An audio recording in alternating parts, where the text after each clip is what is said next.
Hola, ¿qué tal? Muy buenas noches, 8:45, momento de las noticias. Mi nombre es Juan Carlos Sandoval y le presento nuestros titulares. Banco Industrial, siempre de tu lado, presenta los titulares.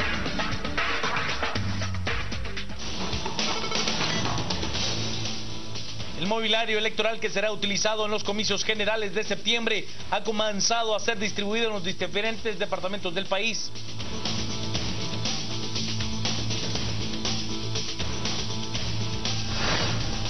Fuerzas de seguridad capturaron a 3 empleados de un banco del sistema que presuntamente estarían implicados en el robo millonario de una agencia bancaria.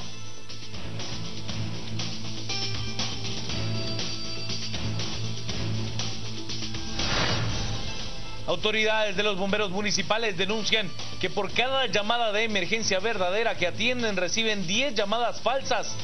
Las principales bromitas son de niños.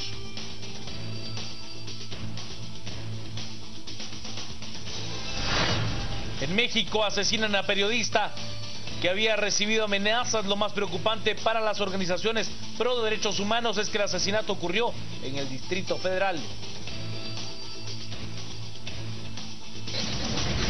Banco Industrial, siempre de tu lado, presentó los titulares. Comencemos con las noticias, y es que la Junta Electoral Departamental de Izabal recibió este fin de semana el mobiliario para los comicios generales del 6 de septiembre.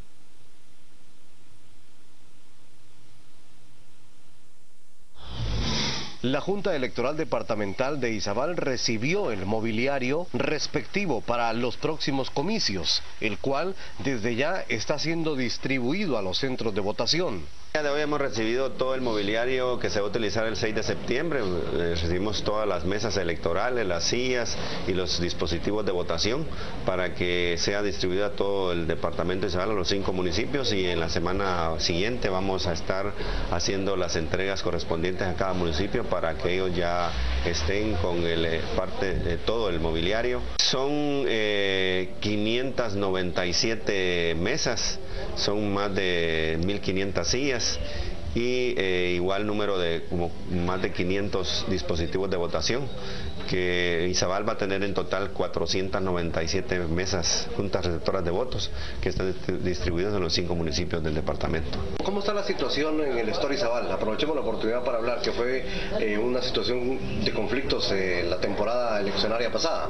Pues le puedo decir que en el Store es un municipio que hoy en lo que corresponde al proceso electoral es un municipio totalmente tranquilo, que está comprometido. La gente quiere las votaciones ahí, quiere hacer unas votaciones en paz y tranquilidad, y de hecho ha sido uno de los municipios que más rápidamente ha integrado las juntas receptoras de votos. Lo único que queda a la espera son las cajas electorales que esta semana llegan al departamento, para así completar lo que respecta a la parte del mobiliario electoral. Es un reporte desde Izabal para Canal Antigua, Carlos Cruz. Mientras tanto, en ese mismo departamento, la Procuraduría de los Derechos Humanos ha realizado una capacitación para observadores electorales. Las noticias nacionales son presentadas por Azúcar de Guatemala.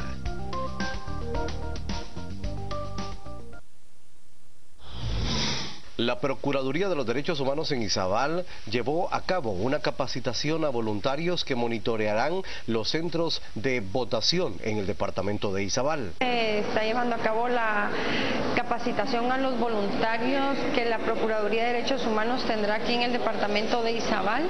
Son 20 voluntarios que estarán distribuidos en el departamento para el día de las elecciones, el día de septiembre, y en caso se diera una segunda vuelta, pues también para en ese evento.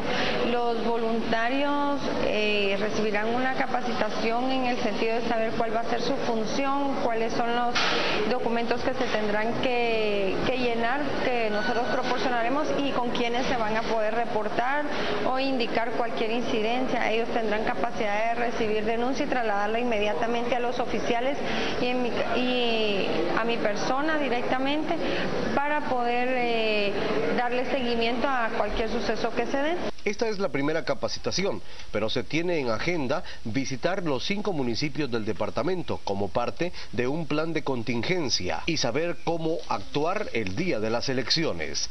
Desde Izabal, para Canal Antigua, reportó Carlos Cruz.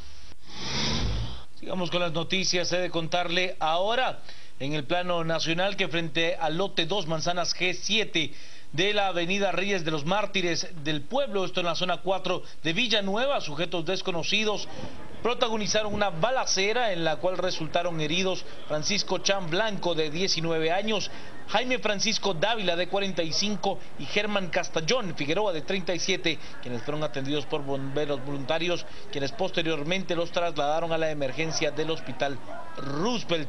Mientras en el lugar, pues he de contarle que en la 27 calle y Cuarta Avenida de la zona 12, Colonia La Reformita, los socorristas localizaron el cuerpo sin vida de un hombre quien se encontraba envuelto en una sábana y también en una bolsa plástica, por lo que se notificó a las autoridades correspondientes para determinar las causas de su muerte, así como su identificación.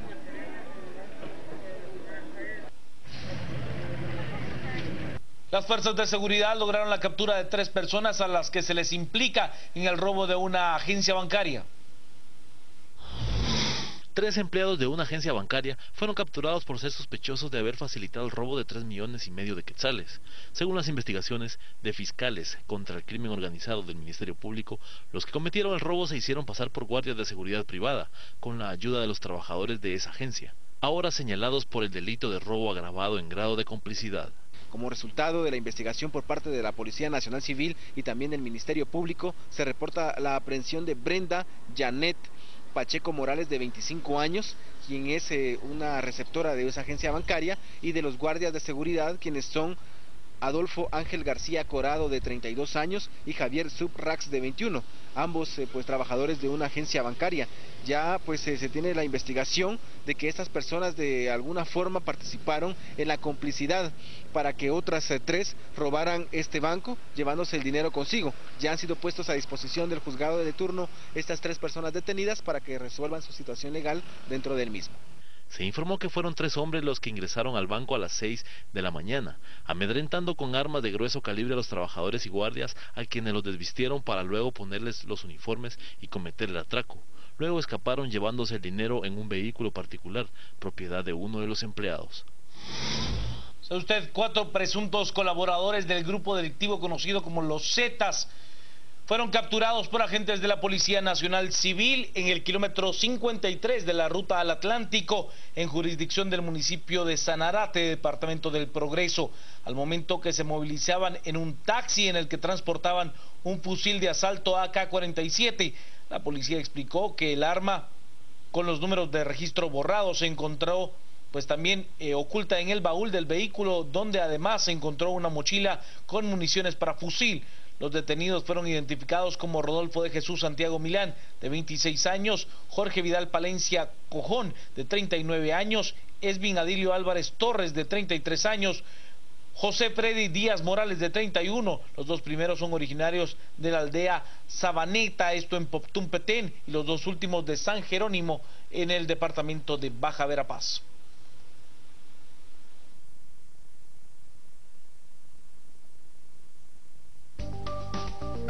Las noticias nacionales fueron presentadas por Azúcar de Guatemala.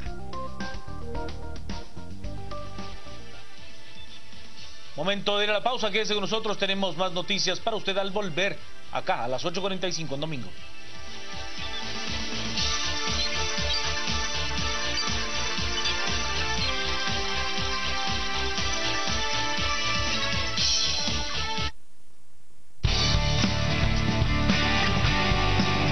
Estamos presentando a las 8:40.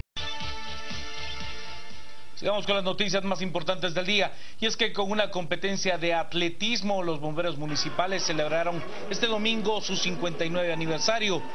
Durante la actividad, algunos de los participantes vistieron diferentes disfraces, entre los que resultaron los de los superhéroes. Aquí lo vemos, el recorrido fue desde la estación central, ubicada en la zona 2, hacia la estación 2 en el Trébol. Al final de la carrera, donde participaron los bomberos y sus familias, se premió a los 3 primeros lugares en disfraces, a los ganadores también de la competencia, que fueron de la compañía número 13. Autoridades resaltaron que los bomberos municipales están más preparados que nunca en respuesta a las necesidades de los guatemaltecos. El aniversario del Cuerpo de Bomberos Municipales siempre es una celebración en familia muy especial. El día de hoy estamos celebrando los 59 años de existencia de este honorable Cuerpo de Bomberos Municipales de la ciudad de Guatemala, con mucha alegría y participación de los bomberos y sus familias. El día de hoy tuvimos el gusto de tener una maratón donde participaron los bomberos, sus hijos, nietos en muchos casos, los aspirantes que ya participan también. Y es un evento que posteriormente tiene premiaciones y mucha alegría para todos. Y es que en ocasión de un nuevo aniversario de los bomberos municipales, ellos dieron a conocer que por cada una de las llamadas reales, de las emergencias reales que cubren, al menos hay 10 llamadas falsas. Aprovechando el aniversario de los bomberos municipales, su máximo comandante Fritz García Galont hizo un llamado a los padres de familia a que controlen a sus pequeños, ya que al 123 entran 10 veces más llamadas falsas que de emergencia. Significa que hay muchos niños que están llamando al 123 123 del Cuerpo de Bomberos Municipales para molestar o para dar hasta alguna emergencia inexistente. Todo esto le quita la oportunidad a una emergencia real de ser atendida por nuestros bomberos. Mi súplica es, por favor, díganle a sus hijos, a los chiquitos, díganle a toda la gente que esté haciendo mal uso de este número, de que desistan en bien de los que tienen la emergencia y deben ser atendidas. Aparte de quitarle la oportunidad a alguien que necesita auxilio de los socorristas, estas llamadas falsas generan pérdida económica para los socorristas. De manera preliminar se confirma un accidente por parte de un diputado del Congreso de la República. Es información aún no corroborada, pero le doy paso a mi compañera Marisabel Aldana, quien tiene los detalles. Adelante, Marisabel, buenas noches. Muy buenas noches, Juan Carlos. Quiero comentarle que de manera extraoficial los bomberos municipales departamentales han dado a conocer que el diputado Marco Antonio Lemus del Partido Patriota tuvo un accidente en la carretera interamericana. Todavía se desconoce el kilómetro específico en el cual el diputado tuvo el percance. Lo que sí se sabe, Juan Carlos, déjeme comentarle, es que el vehículo en el cual él se transportaba cayó hacia un barranco. Él estaba todavía atrapado en el vehículo, según información que han dado los bomberos, pero todavía es información que ya cabe resaltar que hay que corroborar porque todavía se desconoce en qué kilómetro, con quiénes acompañaba y hasta este momento cómo se encuentra el parlamentario. Esta es información preliminar, Juan Carlos. Regreso con usted. Muy buenas noches. Gracias, esta es mi compañera Marisabel Aldana. Información preliminar, un diputado del Partido Patriota se habría accidentado en la carretera interamericana, ya lo escuchó usted. Por supuesto, en nuestros próximos espacios informativos le tendremos las actualizaciones. El momento de seguir con las noticias, y es que agentes de la Policía Nacional Civil capturaron a 2 mujeres de 17 y 20 años de edad, señaladas de haber cometido un ataque armado en contra de un comerciante por el robo, por el cobro de la extorsión, informó Jorge Aguilar, vocero de la Policía Nacional Civil.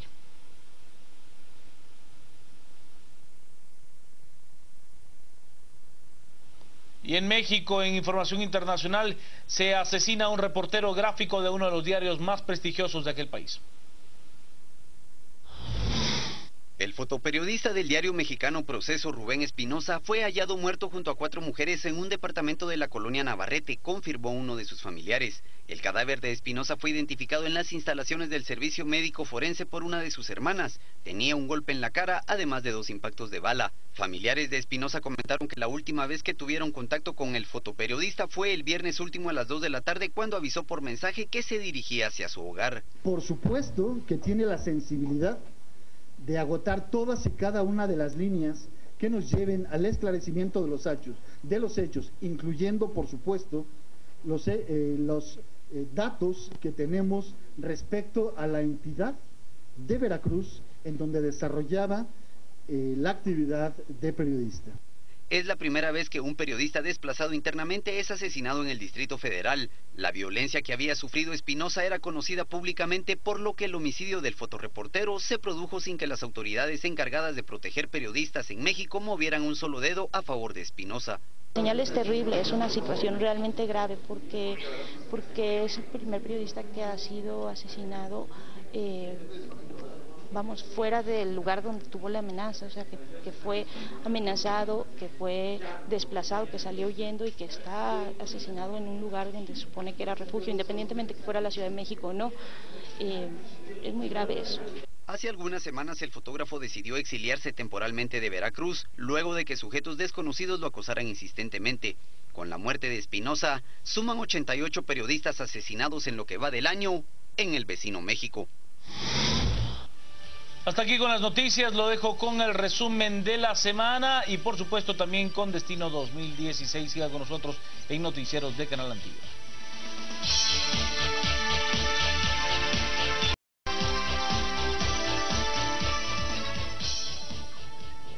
Buenas noches, bienvenidos. Domingo a las 8:45. Es un gusto estar con ustedes y discutir sobre los hechos más relevantes ocurridos a lo largo de la semana y la revisión de la perspectiva que habrá de venir para los próximos días. En esta mesa estamos sentados hoy Claudia Méndez Arriaza. ¿Qué tal? ¿Cómo están? Carmen Ortiz. Buenas noches, mucho gusto. Pedro Trujillo. Con corbata a juego en el mes más bonito del año. y el pañuelito. No, pero es que el mes de mi cumple. ¡Ah, muy bien! Es que veo que estás fijado en estás fijado en lo urgente y no en lo importante. Está bueno. Muy bien, y Juan Luis Font. Somos los 4 panelistas que estamos hoy listos para arrancar con la discusión de esta semana.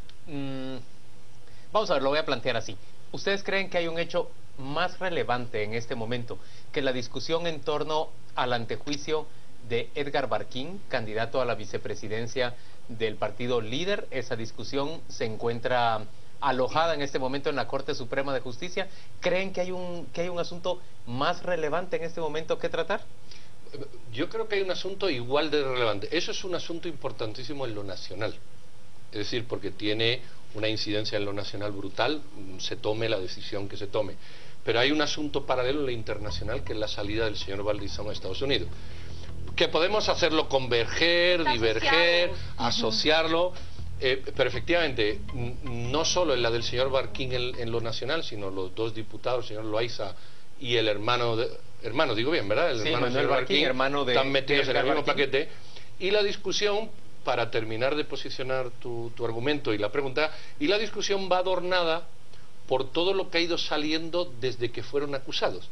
Si ustedes se dan cuenta, hubo un señalamiento por parte de Sisi, una denuncia, pero luego cada 2 días sale información. A los 2 días que si el dinero se lavaba en China y no sé dónde, a los 2 días que si se utilizaba para comprar precursores químicos, a los 2 días que si el chico dólar se iba a suicidar, a los 2 días, como que se tiró una semilla, pero de estas que crecen rápido como en el cuento, y lo que ya tenemos es un arbusto. Pero también hay que comprender que la calidad del caso se presta para eso. Justo antes de arrancar con este programa conversábamos sobre todas las implicaciones que tiene revisar las operaciones financieras de un cambista y por tanto tiempo, es que no podemos esperar menos. Están hablando de un espacio determinado de 2 o 3 años. Si tú vas para atrás, ¿cuánto cumplió en las reglas 3 años anteriores al tiempo que lo están juzgando ahora? ¿Cuáles son las sorpresas que tiene 3 años anteriores al tiempo que lo están juzgando ahora? A mí me llama la atención la pregunta de Juan Luis, porque considero que un hecho importante que ha quedado sesgado de alguna manera por esas días de entrevistas que hubo en CNN con Fernando del Rincón es justamente el antejuicio a Edgar Barquín, a Manuel Barquín y a Jaime Loaiza. Jaime Martínez Loaiza. Jaime Martínez Loaiza. Ha quedado relegado en el tiempo, tal como lo dijo el señor Valdizón. La misma queja que él expone ante una comunidad internacional es que el antejuicio del presidente se olvidó, que no se olvide que hay mayoría de líder en esa comisión pesquisidora que debe declarar con lugar o sin lugar o someter al pleno cuál es la conclusión que tiene sobre el presidente, que no se olvide también que él tiene una bancada mayoritaria dentro del Congreso. Pero creo que está asociado uno y otro hecho. Importante discutir qué es lo que está pasando con el antejuicio de Edgar Barquín, que es el compañero de fórmula de él, y ¿Cuánto tiene que ver lo que Manuel Valdizón hace en el extranjero relacionado con lo que la Corte debe debatir y debe... Carmen, ¿le parece también que ese es el tema? ¿Te parece también que es el tema fundamental? Me parece que sí, que es el tema que es importante, pero lo que pasa es que en el país tenemos que estarnos debatiendo todo el tiempo entre lo urgente y lo importante. Es decir, lo urgente ahora era resolver estos antejuicios porque las elecciones están a la vuelta de la esquina. El Tribunal Supremo Electoral me parece que el día miércoles o jueves a más tardar tiene que enviar las papeletas a impresión y todavía no hay certeza de quiénes son los candidatos que van a correr en estas elecciones. Entonces, ese sentido de urgencia nos tiene ahora justamente en todas estas actividades de presión a la Corte Suprema de Justicia, llamado de atención para que responda a esos tiempos electorales. Pero la parte de la coyuntura también y de lo importante que no hay que perder de vista es el tema de las finanzas del Estado. Y por eso es que no es casual que en esta semana el G13 se haya reunido con el presidente de la República precisamente para cuestionarlo nuevamente. Bueno, y con las finanzas del Estado finalmente, ¿qué? Esta semana también hubo el día viernes una serie de capturas nuevamente alrededor del tema de la SAT, es decir, es un tema... Tercer ex superintendente capturado. Tercer superintendente, se había mencionado de que iba a haber una propuesta de reforma, de fortalecimiento de la SAT por parte de ICEFI. Yo no sé ustedes, pero yo no volví a saber absolutamente nada de qué está pasando. Habremos de hablar, pero concentrémonos en este momento en los antejuicios. Tenemos preparado una pequeña serie que les ilustra a ustedes cómo la Corte Suprema de Justicia a lo largo de esta semana ha dado a conocer primero un campo pagado por medio del cual se declara o reclama más bien su autonomía con respecto a cualquier poder, reclama también la soberanía del Estado. Dice que no va a permitir que ningún otro poder del Estado influya en ella, pero que tampoco va a permitir que un organismo nacional o internacional, en referencia clara, en alusión clara a la CICIG, venga a ejercer presión sobre ella. Mire usted, estos son los antejuicios que la Corte Suprema de Justicia ha dado con lugar o les ha dado trámite a ellos a lo largo de esta semana.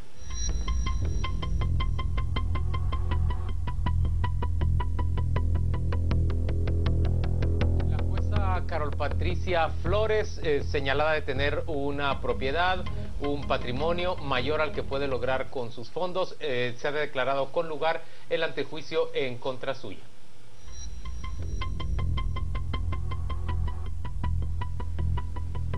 Fueron admitidos también los antejuicios contra 3 diputados del partido líder: Luis Chávez, Mirza Arreaga y el señor Llanes.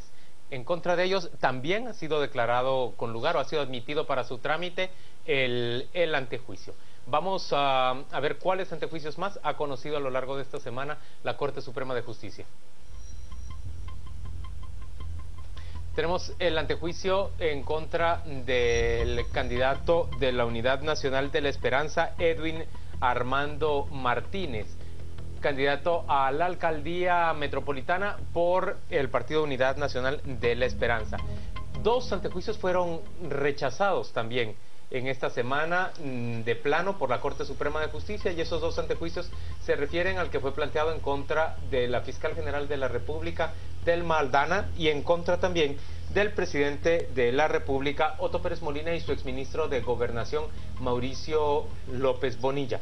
Los antejuicios que quedan pendientes, volvemos a recordarlo otra vez, son sin duda los más delicados o los que suscitan más discusión en este momento. En concreto, el del compañero de binomio de Manuel Valdizón, estamos hablando de Edgar Barquín, el de su hermano Manuel Barquín, diputado al Congreso de la República, que no está buscando la reelección en este momento, y el diputado por Jutiapa, Jaime Martínez Loaiza, 3 de los cuadros más cercanos a Manuel Valdizón. El proceso en contra de Edgar Barquín ha generado en buena medida esta reacción tan ofuscada de parte de Manuel Valdizón, que lo ha llevado incluso a Washington en un viaje que no le fue enteramente favorable. Pero ¿qué piensan ustedes del hecho de que la Corte Suprema no dé a conocer todavía su resolución respecto al amparo de Edgar Barquín? Yo creo que es un tema temporal, es decir, son los 3 últimos acusados. Si la Corte Suprema de Justicia hubiese resuelto, ¿cuándo fue? Miércoles, jueves, hubiese resuelto empaquetados los 4 que resolvió y estos 3 que están pendientes, yo creo que el discurso del líder había sido muy fácil.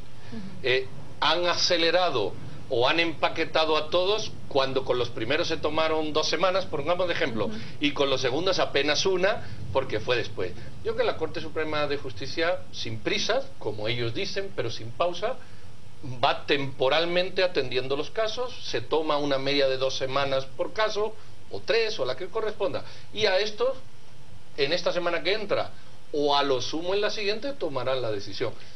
Yo creo que va bien, y hace gala de eso, de no nos presionen, no nos digan nada, no hacemos caso a nadie, pero llevamos nuestro ritmo, y el ritmo por ahora es que todo lo que la CICIG y el Ministerio Público han presentado, creo yo que sólidamente sostenido, al menos están dando la apertura ante juicio para que el juez pesquisidor decida qué hacer. Algo que hay que resaltar también que es este antejuicio contra, bueno, el retiro de la inmunidad a Carol Patricia Flores, porque eso es algo que le pega directamente al organismo judicial. Y yo creo que eso hay que resaltarlo, hay que darle su mérito.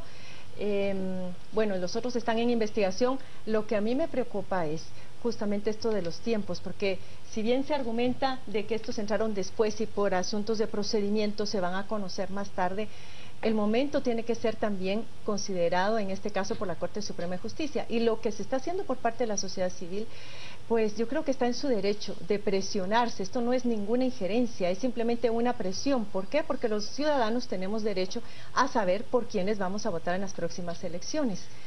Eso me parece que es lo más importante, porque en el caso de los antejuicios a los diputados, o si fuera un alcalde, creo que la ley contempla qué pasaría en el caso de que ellos ya no corrieran en la elección, pero el hecho de que no se pueda inscribir un binomio presidencial, eso sí, señores, cambia completamente el panorama y es un terremoto electoral. Sobre todo si es el binomio que se muestra primero en todas las encuestas. Eso sí sería un terremoto electoral.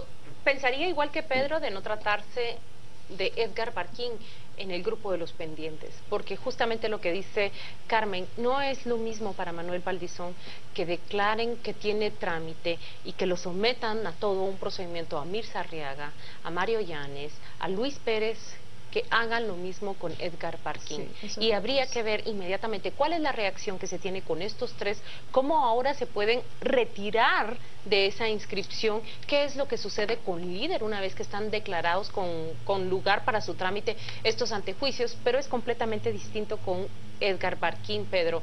Como bien lo dice Carmen, los tiempos están apremiando. Pero ahí déjenme intervenir a mí con un argumento. Mire, yo pienso que saltamos con demasiada rapidez a sospechar de que la actual Corte Suprema de Justicia está tratando de favorecer al líder. Esa es la verdad. Pensando de que al líder le importa menos que se afecte o que se declare con lugar, se le dé trámite a los antejuicios de sus diputados, que por supuesto el compañero de binomio del candidato a la presidencia. Pero eso es lógica. Y la sospecha es que, puesto que el líder votó a favor de la integración de esta Corte Suprema de Justicia, esa Corte le va a devolver el favor, garantizando la impunidad a su candidato a la vicepresidencia. Yo me lo tomaría con más calma y diría que hay que esperar a ver la resolución de la Corte Suprema, y es probable que el argumento temporal que está planteando Pedro, que el argumento del tiempo, de que estos 3 que están pendientes entraron más tarde y por lo tanto es razonable que se esperen, que se tarden unos días más. Esperemos a ver qué dice la Corte. Yo no tengo sospecha, yo lo que sí veo es que yo no tengo sospecha, yo todavía quisiera pensar en que ellos van a actuar de manera imparcial. ¿Por qué? Porque ya lo hemos visto en el mismo caso del Tribunal Supremo Electoral, cuántas sospechas no hubo en cuanto a la conformación de tribunal, pero la observación y la presión ciudadana ha hecho que sus decisiones finalmente se vayan como controlando, digamos, y mostrando cierta moderación. El caso de la fiscal Telma Aldana también, el hecho de que ahora los magistrados también estén bajo la lupa ciudadana, yo creo que todo esto está teniendo efectos positivos. Ahora, lo que sí es innegable, lo que tú decías, es completamente comprensible que la población desconfíe de la Corte Suprema de Justicia, y ese es el gran digamos, mal legado que hicieron los diputados al Congreso de la República con politizar el proceso de selección de los magistrados. Pero quisiera pensar que todo lo que ha sucedido en los últimos días en las manifestaciones y a través de las acciones de la sociedad organizada, finalmente va a tener un producto que va a ser independencia e imparcialidad. O quizás también debemos tomar en cuenta cuáles han sido los pasos de Manuel Valdizón durante esta semana ante la ausencia de respuesta de la Corte Suprema de Justicia. Me refiero concretamente al caso del futuro del vicepresidenciable. 1, Manuel Valdizón en su entrevista en CNN. 2, la visita de Manuel Valdizón hacia el secretario general de la OEA. 3, esa manifestación, esa protesta que se da enfrente de la CICIG. También hay que interpretarlo a raíz de lo que cómo está respondiendo Líder. Pero mira tú, si el señor Valdizón el lunes, el martes sale en CNN. Es el martes, ¿verdad? Creo que fue martes, sí. El jueves sale el comisionado de la CICIG. Sí. Tú imagínate que el jueves o el viernes la Corte Suprema le quita decide obviamente quitándole o no quitándole el antejuicio al señor Barquín. Pareciera que alguien podía hilar una sucesión de hechos positivos o negativos producto de eso. Es decir, yo creo que tú tienes razón. Es decir, esto hay que hacerlo en el tiempo oportuno, porque no es lo mismo tener 5 candidatos que tener 19. Ahí llevas toda la razón. Lo que yo creo es que la temporalidad, la tranquilidad, si se quiere, con la que se están haciendo las cosas permite despejar toda clase de duda. Pero evidentemente está la duda. Lo que habría que ver es si, tomando la decisión la semana que viene, tus temores se desvanecen. Es decir, bueno, queda un mes, estamos a tiempo de lo que sea, ¿verdad? En todo caso, lo interesante acá es qué piensan ustedes de cuál va a ser esa respuesta de la Corte Suprema de Justicia. Yo creo que la Corte va a declarar con lugar el antejuicio en contra del señor Barquín. Yo creo que los elementos Entonces creo que la única que es escéptica en esta mesa soy yo. Hasta no ver, no creer. Vamos a la pausa comercial, volvemos dentro de muy poco.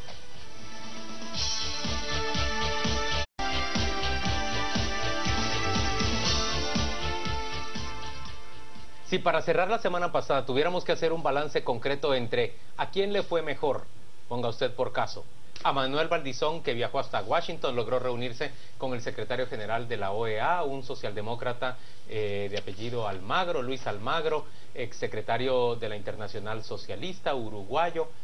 Valdizón logró que él lo atendiera rápidamente, se fotografió junto a la bandera, platicó con un par de congresistas poco conocidos en Estados Unidos. Digamos que fue objeto de una gran atención que culminó con esa entrevista que usted está viendo ahí en CNN con el entrevistador Fernando del Rincón. Una entrevista en la que el señor Valdizón lució sumamente nervioso y en la que dijo una gran cantidad de cosas que fueron rápidamente refutadas por un periodista guatemalteco de nombre Martín Rodríguez del medio digital Nómada, que al día siguiente fue entrevistado por el señor Rincón y que puso en relieve todas esas verdades a medias o mentiras claras que había dicho el señor Valdizón. Y el tercer día llega Iván Velázquez frente a las cámaras de CNN y con mucha sobriedad ofrece respuesta a las preguntas que le planteaba el mismo Fernando del Rincón y rápidamente genera una red de apoyos, una cantidad de mensajes de apoyo en redes sociales. Pero además, si ustedes suman a eso el número de visitas y de exposición de apoyos claros mediante campos pagados, visitas específicas de embajadores, pastores evangélicos, conferencia episcopal, fue el Foro Guatemala. Me falta tiempo para decir todos los grupos que han expresado apoyo específico tanto para Iván Velázquez como para la fiscal general, ambos procesados legalmente por personas allegadas al líder. Uno pensaría que la semana, en términos de opinión pública, la ganó Iván Velázquez, pero por mucho frente a Manuel Valdizón. Pero en confrontación directa, Manuel Valdizón versus Iván Velázquez, es Iván Velázquez el ganador. No hay ninguna duda. Sí, claro. Y además, yo te voy a decir una cosa, y lo dije aquí la semana pasada y lo voy a repetir esta. Yo he sido muy crítico con las dos administraciones de CICIG anteriores, se lo dije al señor Iván Velázquez aquí. Y yo le dije aquí mismo, reconozco el trabajo que usted está haciendo y públicamente lo digo, ¿cierto? Así fue y así está registrado. Yo creo que lo que ha ocurrido es que CICIG ha hecho un parteaguas. CICIG se está dedicando a temas que no afectaban a la ciudadanía. Y esa ha sido mi crítica aquí. El narcotráfico no es un problema guatemalteco, perdón, no lo es. Es un problema norteamericano, pero no es un problema para Guatemala. Para Guatemala el problema era la delincuencia y la corrupción medular. Y de pronto viene este señor, Iván Velázquez, decide dejar, si no dejar, no centrarse tanto en temas de narcotráfico y crimen organizado, que no nos arreglaban sustancialmente ningún problema. ¿O derechos humanos? O derechos humanos, y se centra en la corrupción. Y claro, de pronto evidencia lo medular. El sistema está hecho un desastre y hay gente corrupta y podrida hasta la médula. Y aparece el alcalde de Puerto de San José y toda su familia, y aparece de la UNE, y aparece del PP, y aparecen más de Líder, porque evidentemente es el partido que más diputados tiene y proporcionalmente, y todos los partidos políticos se callan. Y esa agonía, esa fuerza ciudadana que se veía en las calles, que ya no sabía qué decir, de pronto vengan el señor Iván Velázquez, el terrible, como le dijo ayer, el otro día, el temible, Fernando Rincón, y hasta se sonrió. Cierre esto con una sonrisa, le dijo, y él se sonrió.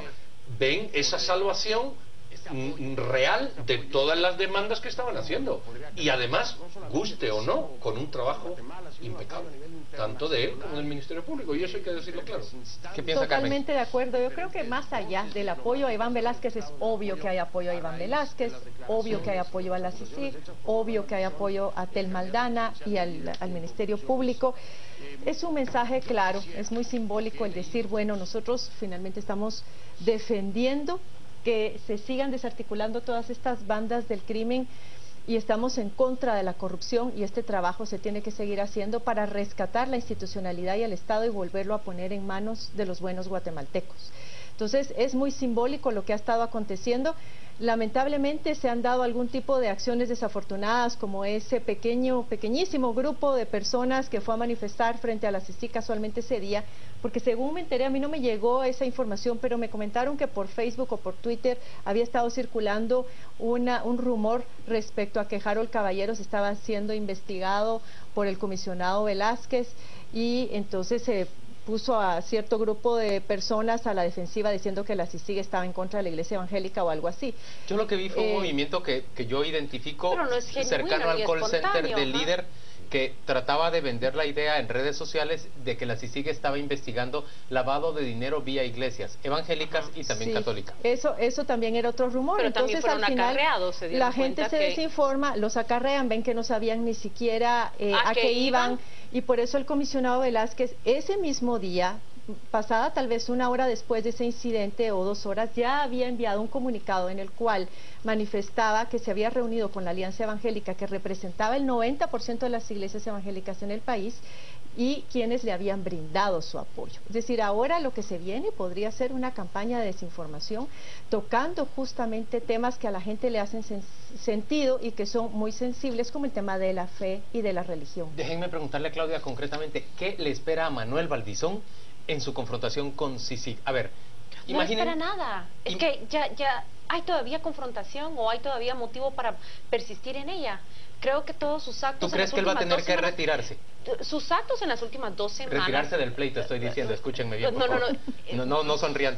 Pero también sonrían, porque predecir y saber qué es lo que va a hacer Manuel Valdizón, todos en esta mesa sabemos que este señor es impredecible, pero no solo los que estamos sentados en esta mesa, los que se sientan también a la mesa de él, sus más cercanos colaboradores, lo dicen una y otra vez, no es predecible. El ejemplo del libro que conocemos tú y yo muy bien retrata lo que Manuel Valdizón puede hacer. Se sienta con sus colaboradores, surge una buena idea, él se levanta y la hace marchar por sí solo. Sus colaboradores se enteran mucho después a qué final ha llegado eso. ¿Qué le espera a Manuel Valdizón?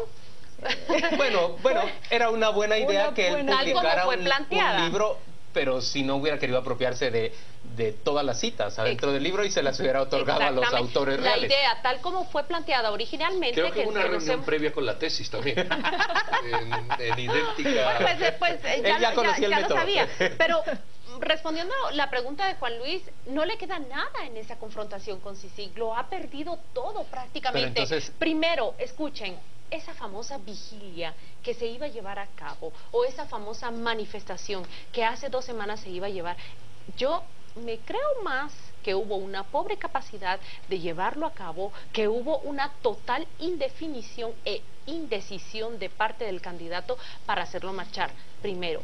Segundo, no, yo creo, déjenme ahí contradecir a Claudia, yo ahí más bien creo que los alcaldes del departamento de Guatemala que apoyan a Manuel Valdizón operaron sensatamente, pienso yo, para impedir que se diera la marcha y prefirieron sustituirla por esta vigilia de medio tiempo, porque en realidad solo duró 4 horas. Que lo convencieron, decís tú. Lo convencieron y le ejecutaron razonablemente bien. Bueno, no fue mucha vigilia.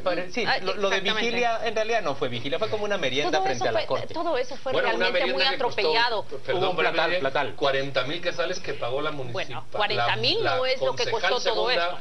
No, está la factura. Solo darle la comidita. Esa es la comida. Esa es la comida, que costó 40.000, pero lo curioso es que lo pagó la concejal. Pero sigamos con los actos de él. ¿Cómo creen que en el balance, cómo queda esa visita hacia Washington y sus actividades? Yo me estoy preguntando todavía con qué senadores de Estados Unidos se reunió, porque de verdad estoy muy se ha podido curiosa. reunir como te reúnes tú, se toman un café, pero el problema es la consistencia de lo lo que hayan hablado. importante es con quién se reunió. No, se reunió con 2 congresistas, uno de Indiana y me parece que el otro de un distrito del norte de Florida. Que te reciben por cortesía, pero... Que iban a venir aquí a veranear y le preguntaron... Poco cautos, que no integran ninguno de los grandes comités o subcomités relevantes para Guatemala, como el de apropiaciones, o el de relaciones exteriores, sino que son 2 congresistas. Y porque no podía llevar al comité de apropiaciones con un miembro de ese un mensaje como qué hace la Sicilia en Guatemala. Pero una pregunta, ¿quién le hizo ese contacto? Es decir, esa es una pregunta que ha tratado de responderse. De un candidato? El lobista. No, pero es importante. Aquí en a las 8:45, el día miércoles, discutíamos con el embajador José Luis Chea sobre ese tema y él menciona un nombre, él menciona a José Carlos Marroquín, antiguo allegado de la Unidad Nacional de la Esperanza, asentado en Washington, pero distanciado de la UNE desde hace mucho tiempo y emigrado hacia Washington. Él lo menciona como un presunto contacto entre Valdizón y estos cuadros. A mí eso no me consta en lo absoluto, no tengo, solo lo menciono porque él lo mencionó aquí, José Luis Chea. Pero luego él tiene un operador político que sí fue viceministro. Yo sí tengo entendido exacto que ese ex viceministro de Relaciones Exteriores, Miguel Ángel Ibarra, le acompañó y él habría sido el contacto idóneo para establecer el vínculo con la OEA, porque como miembro antiguo de la Internacional Socialista conocía a Luis Almagro, el secretario general de la OEA, pero Chea también cuestionaba por qué razón el secretario general de la OEA, integrado por estados americanos, recibe a un líder de oposición o a un candidato a la presidencia, más que cualquier cosa. Y sobre todo, vean eso, que es importante, el mensaje, por favor, la comunidad internacional, los integrantes de esa secretaría se están solidarizando acá con la Comisión Internacional que está bajo ataque. Pero no podía ir a un organismo internacional a quejarte de otro. Es que esto miren, es tan absurdo que yo pensaba, bueno, ¿cuáles podrán ser las razones de todo esto? Primero dije, bueno, podría ser una gran cuota de narcisismo por parte del señor Valdizón, que al final sabemos que la gente puede tener asesores, pero hay gente que no se deja asesorar. Por el otro lado, podría ser su angustia en cuanto a que ya ha tenido una buena cantidad y un buen flujo de recursos para su campaña y no concibe lo que pasaría en caso él no se llevara, pues no triunfara en las urnas el próximo mes de septiembre. Y lo otro, una torpeza absoluta. Ahora bien, esto de la torpeza absoluta también me hizo recordar, alguien hace unos meses me había dicho que tenía la sospecha de que Manuel Valdizón quería perder la elección y que en determinado momento él podría utilizar una serie de estrategias para perderla. Eso sí, ojo, perder la elección, pero no solamente tenemos que pensar en perderla, sino al momento de perderla, ¿quién ganaría el caudal electoral o esta transferencia de votos y simpatías? Yo pensando entre UNE y Jimmy Morales, yo diría que en ambas opciones Manuel Valdizón apoyaría a un Jimmy Morales. Entonces al final pensaríamos que nos libramos del líder, que nos libramos de Manuel Valdizón, pero él seguiría haciendo gobierno apoyando posiblemente a este partido político. Como hipótesis yo creo que todo es válido porque es demasiado absurdo, ¿no les parece? Realmente yo encuentro muy absurda la hipótesis de que Manuel Valdizón haya planificado una acusación en contra de Edgar Barquín, que luego haya dicho sí, para perder la presidencia voy a ir a CNN, también para perder la presidencia voy a ir a reunirme con el secretario general de la OEA. sea, no, él está actuando y la foto, no sé si nosotros la tenemos, pero esa foto cuando él sale retratado con la bandera, sé muy bien que el experto en leer todos los gestos y las fotografías e imágenes es Eduardo Castillo, quien está de moda ahora, mente brillante, y respeto todo lo que ha dicho. Yo lo tengo que decir. Esa foto es importante, pero la que va en el bus con el dedo en la nariz, el pie en la maleta y el celular con la funda roja, esa no tiene desperdicio. Bueno, pero no la trajiste para mostrarla. No la trajiste para mostrarla. Quizás la podemos mostrar. La podemos mostrar después. Déjenme plantear un punto. Cuando yo les decía de esta vigilia rescatada aparentemente por los alcaldes metropolitanos, señores, yo creo que sí está teniendo un costo alto, tanto para Antonio Coro como para Edwin Escobar, haber decidido meses atrás, muy poco antes de lo del 16 de abril, sumarse al partido líder y convertirse, aunque Edwin Escobar vuelva a ganar la alcaldía de Villanueva, la actitud que está teniendo sin duda tiene un costo para su futuro político. Yo se lo escribí en su Twitter, me costará una denuncia así, a Edwin Escobar. Y hay dos cosas. Yo le reproché a los dos en su momento, y lo hago públicamente, de que eran dos alcaldes que a mí me gustaban. Hay que reconocer que tenían virtudes, tenían capacidades. Tienen virtudes. Lleva razón, diligentes, capaces. Correcto. Tono Coro hizo una labor en Santa Catarina buena, y el señor Escobar tenía una en Villanueva, o tiene una en Villanueva, también a peso, buena. Con las críticas que uno puede hacer.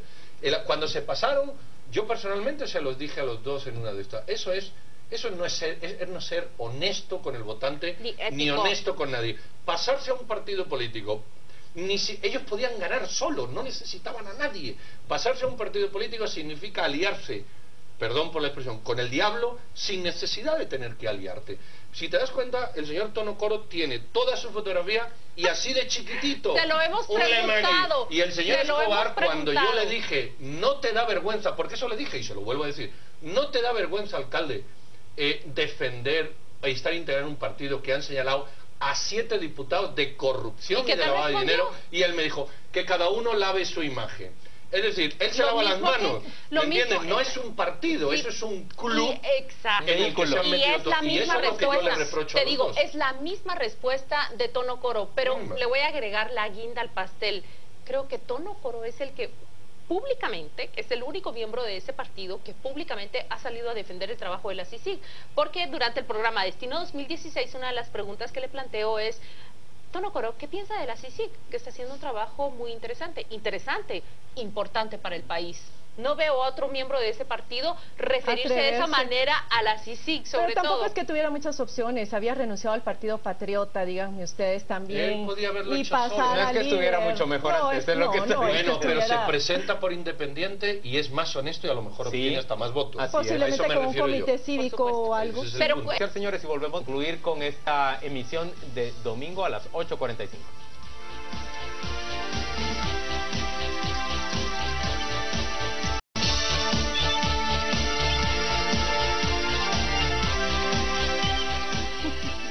Bueno, aquí de regreso en este domingo del mes más bonito del año, el mes de agosto. Ya dije al principio por qué. Y de parte de mis compañeros y mía vamos a saludar a Carolina Castillo, ¿verdad? Carolina que Castillo, nos ven desde Orlando. Ya está, todo dicho. Carolina, hasta Orlando, nuestros saludos. Y si puedo hacer yo un saludo también a Chocolá, Suchitepeques también. Nuestros saludos. Tenemos muchos televidentes en aquel lugar, que es el área más bonita, por cierto, de Suchitepeques. Ustedes saben que los retaltecos no es que elogiemos mucho al área de Mazatenango, pero a Chocolá sí. Aquí ven ustedes la visión internacional, la visión rural y doméstica de Juan Luis, pero bueno, compartida las dos. Como ustedes han visto, nos hemos focalizado en lo más interesante de la política nacional, sustancialmente centrada en los temas que hemos tratado anteriormente. Vamos a ver el resto, hay más candidatos y le vamos a presentar 3, 4 y bueno, cómo va la publicidad que están haciendo. Le vamos a presentar 2 jingles. Creo que el primero es del señor Canela, el segundo de doña Sandra, uno focalizado en una dirección y otro el de doña Sandra Torres a los jóvenes. Vamos a ver esto, luego comentaremos y luego seguiremos viendo.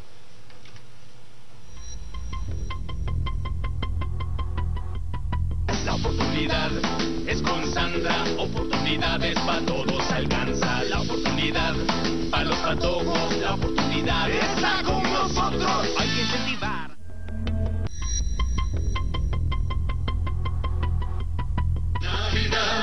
Hoy no es Navidad, pero regalan láminas y bolsas con comida.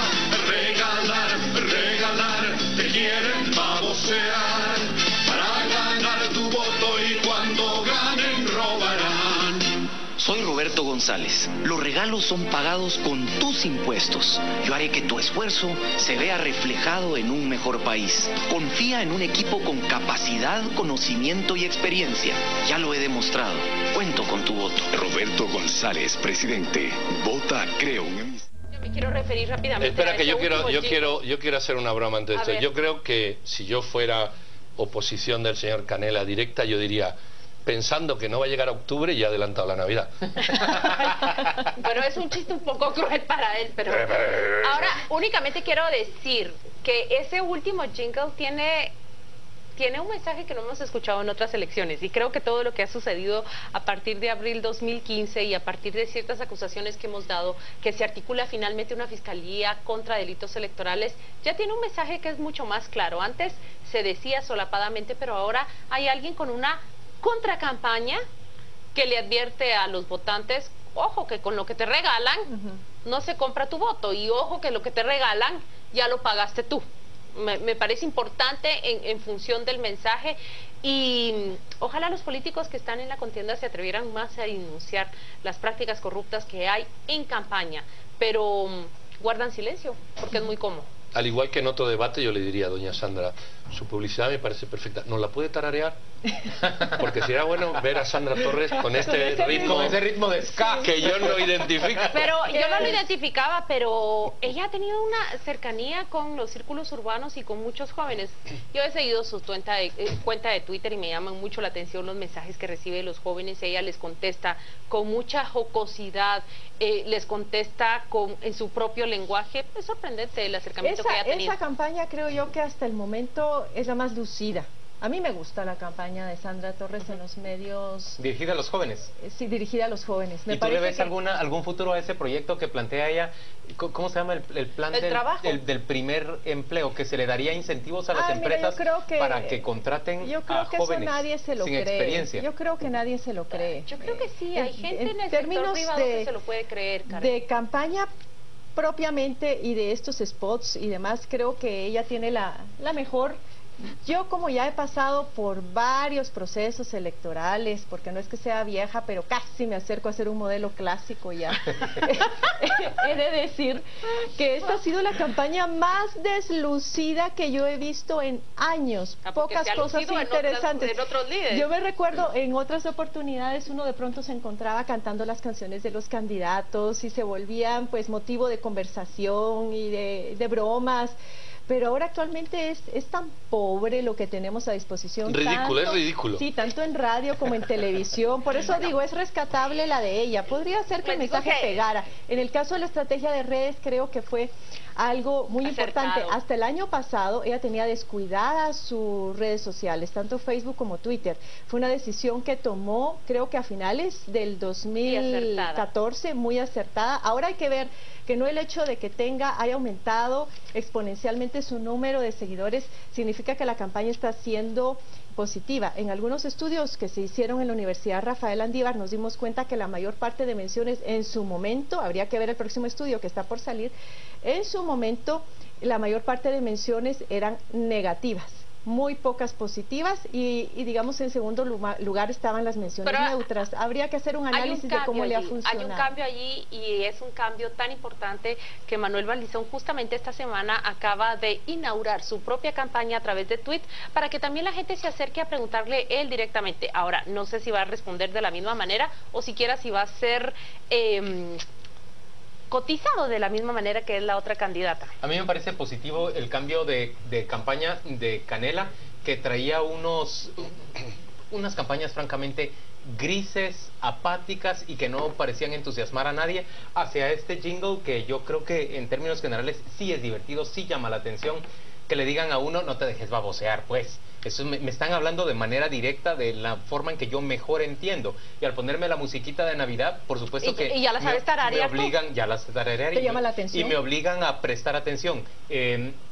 Creo que en ese plano es positivo para Canela. No sé si va a resultar o no va a resultar en una mejora de intención de voto. Que por cierto, Canela no logra despegar.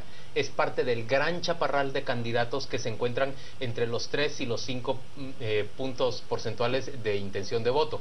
Me parece Ojo que la Canela campaña... fue una sorpresa en las elecciones pasadas, en la competencia por la alcaldía. Eso lo tengo en cuenta. Pero me parece por el otro lado que la campaña de Sandra Torres, dirigida a jóvenes, que es un segmento muy grande de votantes, puede traerle frutos, puede darle resultados, pero ahí tendríamos que entrar los periodistas a cuestionar si lo que ella está proponiendo para los jóvenes no son solamente cancioncitas y un ritmo pegajoso en el género del ska, pero queremos en realidad más, tiene algo de contenido. Pero Mira, también Carmen, vayamos más profundo, hay profundidad en esto también, y nosotros no nos quedemos únicamente con el jingle. Tiene razón Juan Luis de ir a preguntar cuán factible es esto, pero también a menudo nos quejamos de que los partidos políticos estaban atendiendo a qué segmento de la población, a la bolsa segura, al programa social, a la transferencia condicionada. Hoy una candidata está enfocándose al adulto mayor, hoy se está enfocando en los jóvenes. ¿Y qué es lo que está ofreciendo?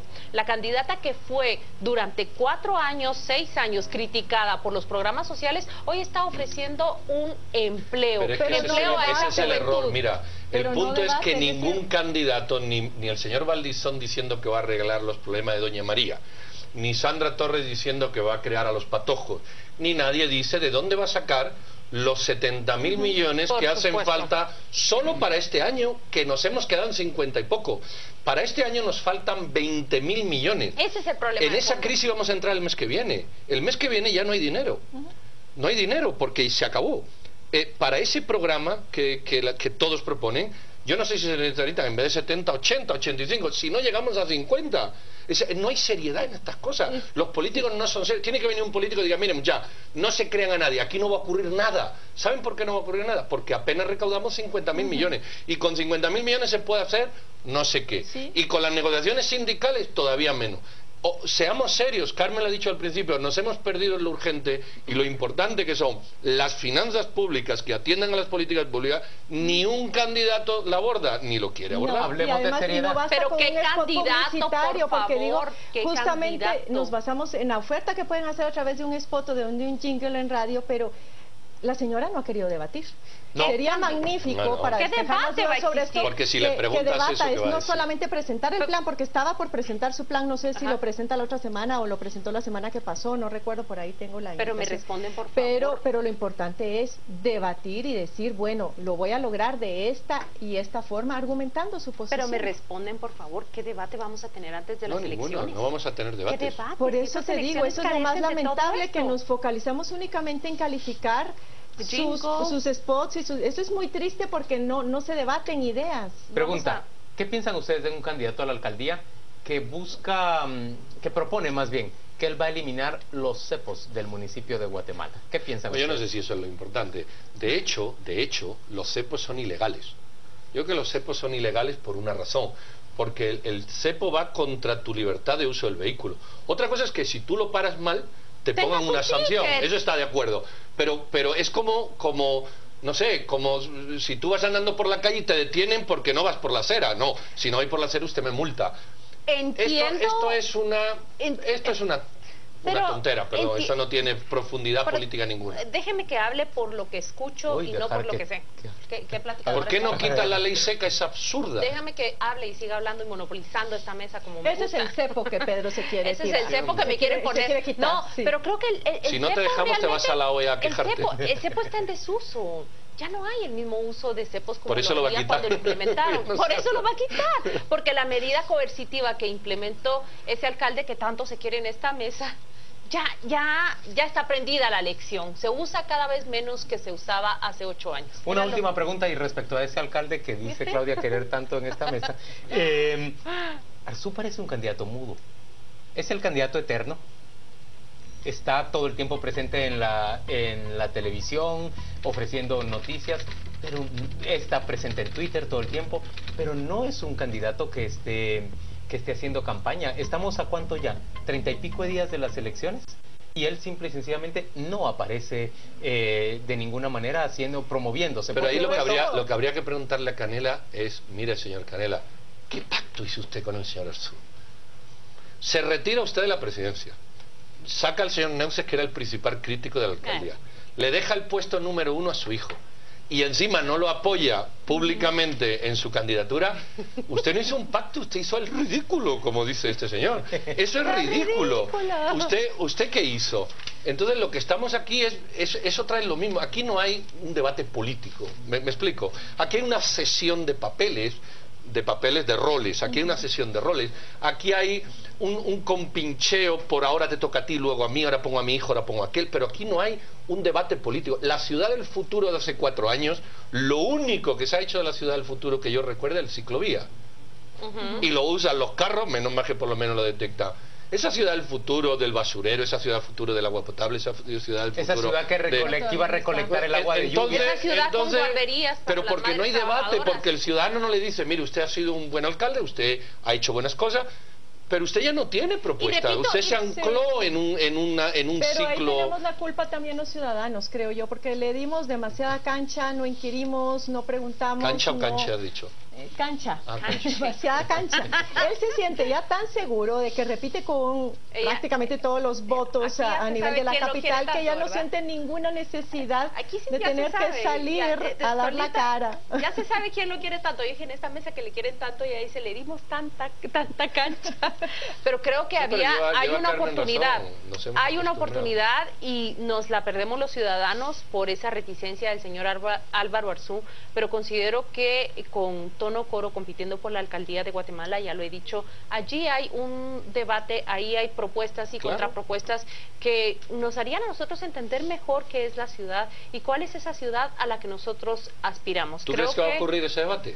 No va a ocurrir, lamentablemente. Pero no va a ocurrir ese debate, sino ni siquiera se van a plantear en el escaso mes que nos queda para las elecciones municipales los grandes problemas de la ciudad. En términos reales, el dominio político que ha tenido el grupo del alcalde Arzú durante casi 30 años ya en la alcaldía no ha resuelto el punto de que mantenemos el vertedero de basura en el centro del municipio, en el centro de la ciudad de Guatemala, no ha resuelto el transporte masivo. Agua. En términos generales ha preferido que lo maneje el los Ejecutivo drenajes y se inundan los puentes, hombre, los drenajes. No señores, no tratamos agua en Guatemala, toda el agua sucia, empuercada, se tira ya sea o al río de las Vacas o se va para la cuenca del lago de Amatitlán.